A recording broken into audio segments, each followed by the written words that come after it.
मोदी जी ने गलत नीतियों के कारण और किसी अज्ञात भय के कारण, उस भय का आज तक देश को अभी तक पता नहीं है। क्या डर है ट्रंप से मोदी जी को कि मोदी जी की घिग्गी बन जाती है ट्रंप के सामने। गलती से तीसरे पक्ष को इसमें शामिल कर लिया है। देखिए, हम कभी नहीं भी हारे हैं, हम कभी नहीं हारे हैं दुश्मन के छल छंदों से, हम तो सदा ही हारे हैं अपने घर के जयचंदों से। इस देश की विसंगति ये है वर्तमान दौर में कि हर बुद्धिजीवी संशय से भरा हुआ है और हर मूर्ख आत्मविश्वास से भरा हुआ है।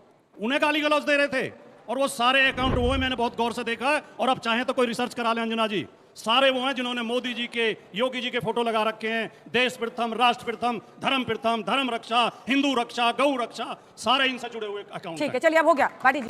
आइए देखते हैं, बैठचंद मजा आएगा। ये समाजवादी पार्टी का विपक्ष का पक्ष रखने के लिए क्या आतंकवाद पर मोदी नीति सही है? नई नीति आपका राजकुमार भाटी जी, 2 मिनट का समय शुरू होता है अब। शिकस्ता कश्ती को पार लेके सिर्फ हमारा हुनर गया है, नए खिवैये कहीं ना समझे नदी का पानी उतर गया है। पहला तो ये विषय, जिस विषय पे आप चर्चा करा रही हैं, पक्ष विपक्ष का विषय है ही नहीं। इस पे पूरे भारत के 142 करोड़ लोगों को एक ही पक्ष में रहना चाहिए। हमें अपनी सेना के पीछे खड़ा होना चाहिए। ये बड़ी अच्छी बात कही आप।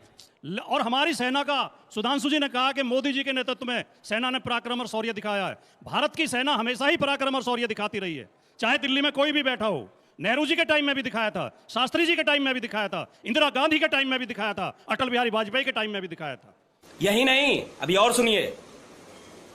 सवाल यह है कि जो भारतीय जनता पार्टी और आरएसएस हमेशा पहली सरकारों की इस बात के लिए आलोचना करते थे कि सेना तो बॉर्डर पे जीतती है, नेता मेज पे हार जाते हैं, वही काम मोदी जी ने दोहराया है। जब सेना हमारी पाकिस्तान के घुटने टिकवा रही थी, मोदी जी ने किसी अज्ञात दबाव में आके मोदी जी ने कदम पीछे हटा लिए। अरे कहना क्या चाहते हो? मोदी जी दिल्ली में लड़ाई हार गए, सेना हमारी बॉर्डर पे लड़ाई जीत रही थी। सेना को बार बार सैल्यूट करते हुए ये जो संदेश गया है कि तीसरा देश हमारे संघर्ष विराम की घोषणा करता है, ये हमारी संप्रभुता पे हमला है, ये हमारे सेना के शौर्य पे हमला है, इसके हम आलोचना करते हैं। आपका समय इसी के साथ बीच में ना बोल।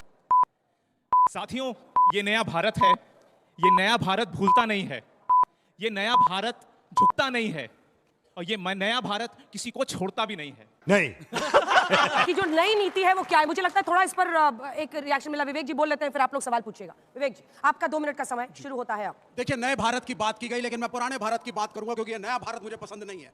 उस पुराने भारत में मिसेस इंदिरा गांधी मेरी प्रधानमंत्री होती थी और ब्लेयर हाउस के अंदर, यूनाइटेड स्टेट्स के अंदर जाकर के प्रेसिडेंट निक्सन को 45 मिनट तक बिठाए रखा और उपहास उड़ाया उसका, सिर्फ इसलिए क्योंकि निक्सन ने हमारी प्रधानमंत्री को रिस्पेक्ट नहीं दी थी। और 71 के वॉर में जब अमेरिका के राष्ट्रपति ने फोन करके बोला कि हम हमला करेंगे, तो मिसेस इंदिरा गांधी ने कहा जो उखाड़ना है उखाड़ लो, हमें जो करना है हम करेंगे।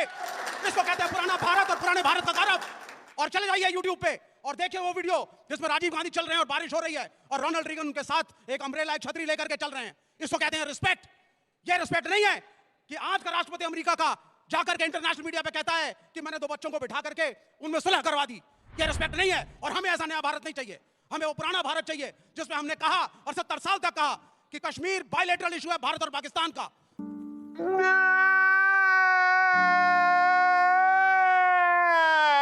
हमें नया भारत नहीं चाहिए जिसमें ट्रंप कहता है कि मध्यस्थता मैं कराऊंगा और इन दोनों बच्चों को मानना पड़ेगा। हमें पुराना भारत चाहिए जिसमें हमने पाकिस्तान को तोड़ के 2 टुकड़े कर दिए। हमें नया भारत नहीं चाहिए जिसके अंदर कहा जाता है कि न्यूक्लियर स्टेट है साहब, हम गए और हमने 4 दिन तक उनको एंगेज करा, उनको मारा। इसलिए रिस्पेक्ट फर्स्ट, नेशन फर्स्ट, देश पहले।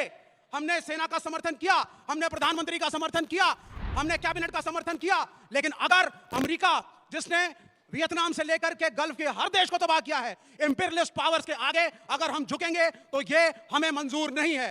बस बेटा, बहुत बढ़िया। ये नया भारत सही दिशा में नहीं जा रहा है। हमें पुराना भारत चाहिए, वो भारत जिसमें हम सशक्त थे, हमारी सेना सशक्त थी, नॉन अलाइन मूवमेंट नेहरू का, याद किए उन चीजों को। लेकिन आज हम किस दिशा में जा रहे हैं? हम दलाल बन चुके हैं इंपीरियलिस्ट अमेरिकन फोर्सेस का और उनकी कंपनियों का। तो इतना ही कहना चाहूंगा दोस्तों, लाल सलाम, जय हिंद।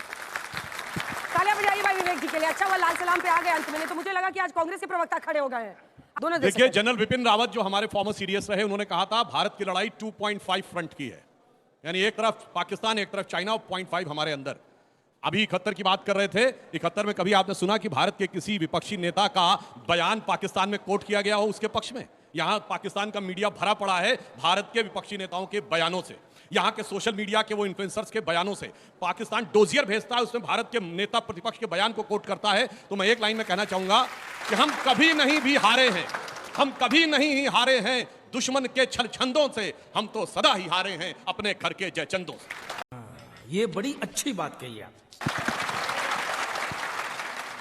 माननीय सुधांशु जी की आप उनके जानकारी पास के में मत लिए बसिएगा, मैडम को एड्रेस कीजिए। हाँ, जज ने आपसे नहीं, सवाल केवल पूछा इतना है। बता दूं कि राफेल का सौदा डॉक्टर मनमोहन सिंह सरकार ने किया था, वो आया मोदी जी के टाइम में, वो अलग बात है। एक मैं आज सोशल मीडिया पे एक कोटेशन पढ़ रहा था, किसी ने लिखी, मुझे बहुत अच्छी लगी, उसे बोल देता हूँ। किसी से संबंधित नहीं है, किसी को टारगेट करके नहीं कह रहा हूँ।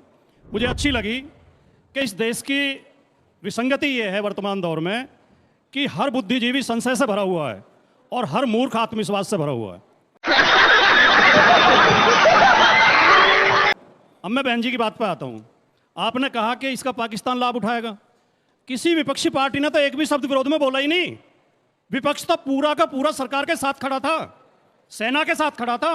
अगर पाकिस्तान लाभ उठाएगा तो उस मूर्ख और देशद्रोही और बेहुदे भारतीय जनता पार्टी के मंत्री के बयान का उठाएगा, जो हमारी शानदार अफसर कर्नल सोफिया कुरैशी को गाली दे रहा है और भारतीय जनता पार्टी उसे अभी भी मंत्री बनाए हुए है, जिसके खिलाफ हाई कोर्ट ने कठोर टिप्पणी की है। सुप्रीम कोर्ट ने आज लताड़ लगाई है। सुप्रीम कोर्ट और हाई कोर्ट तो उस पर स्वतः संज्ञान ले रहे हैं। मीडिया में भी उसके खिलाफ आया है, सोशल मीडिया पे भी है, देश के नागरिक भी नाराज हैं। रुको जरा, सबर करो, बोला धक्का बुक्की नहीं करने का, आराम से लेने का। हाँ, भारतीय जनता पार्टी पूरी तरह उस बेहुदे देशद्रोही मंत्री के पीछे खड़ी है। सवाल ये है, और ये इन्हीं के लोग जो हमारे विदेश सचिव मिस्त्री जी को गाली गलौज कर रहे थे, उनकी बेटी का नंबर पब्लिक कर दिया, उनकी बेटी को गालियां दे रहे थे। और दोनों बहनों को, जो बहनें उसके लिए आती थी, मीडिया ब्रीफिंग के लिए आती थी, उन्हें गाली गलौज दे रहे थे।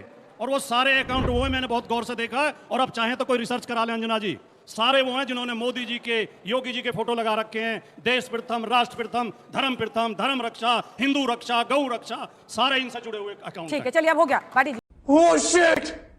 No! It is possible. It is possible. नहीं, ऐसा नहीं हो सकता। कह दो कि ये झूठ है। न्यूक्लियर डिजास्टर होता तो हमारे ऊपर फर्क नहीं पड़ता, तो ऐसा नहीं न्यूक्लियर डिजास्टर कोई सरहद के यहाँ पे रुक जाने वाली बात है। इसीलिए मैं कह रहा हूं, बहुत से लोग हैं जो बहुत बुद्धिमान अपने को समझते हैं, पता नहीं कितने मूर्ख है, कौन बुद्धिमान है, ये जनता अपने आप तय करती है। ये जो ट्रंप ने हमारे युद्ध विराम, जो संघर्ष विराम की घोषणा की, ये हमारी सर्वप्रभुत्व संपन्नता पे हमला है। मोदी जी की नीति पहली बात तो यहां फेल हुई है।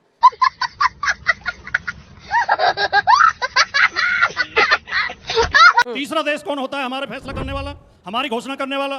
दूसरी बात, भारत की नीति हमेशा से ये रही है, चाहे सरकारें बदलती रहीं, चाहे प्रधानमंत्री बदलते रहे, कि कश्मीर के मामले में हम तीसरे पक्ष को स्वीकार नहीं करेंगे। भारत और पाकिस्तान का मसला द्विपक्षीय है, हम दोनों पक्षीय आपस में बात करेंगे। मोदी जी ने गलत नीतियों के कारण और किसी अज्ञात भय के कारण, उस भय का आज तक देश को अभी तक पता नहीं है। क्या डर है ट्रंप से मोदी जी को, कि मोदी जी की घिग्गी बन जाती है ट्रंप के सामने? गलती से तीसरे पक्ष को इसमें शामिल कर लिया है। गजब बेइज्जती है।